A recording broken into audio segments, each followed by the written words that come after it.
Hi friends, welcome to Tiranga TV. Hydraa ప్రతాపం చూస్తుంటే హిందువుల మీద అన్నట్లు ఉంది. తెలంగాణలో కాంగ్రెస్ సీఎం రేవంత్ రెడ్డి గవర్నమెంట్ వచ్చాక ఓల్డ్ సిటీలో కరెంటు బిల్లులు వసూలు చేసే దమ్ము లేదు, కానీ కష్టపడి హిందువులు, అది కూడా మిడిల్ క్లాస్ ఫ్యామిలీస్ కట్టుకున్న ఇళ్లను మాత్రం కూల్చివేశారు.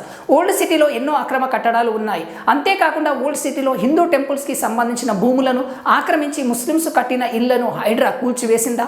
అసలు హైడ్రా పెట్టినప్పటి నుంచి ఓల్డ్ సిటీలో ముస్లింకు సంబంధించిన ఒక్క ఇంటినైనా కూల్చివేసిందా అంటే దీనికి సమాధానం పెద్ద సున్నా. ఇక విషయానికి వస్తే మియాపూర్ డైనమిక్ కాలనీలోని శ్రీ అభయాంజనేయ స్వామి దేవాలయంలో ఉన్న గోశాలను బుధవారం ఉదయం హైడ్రా కూల్చివేసింది. నిబంధనలకు విరుద్ధంగా కాలనీలోని ఎమ్యూనిటీస్ స్థలంలో గోశాలను నిర్మించారని, అందుకే కూల్చివేశామని హైడ్రా అధికారులు డైనమిక్ కాలనీ వాసులకు చెప్పారు.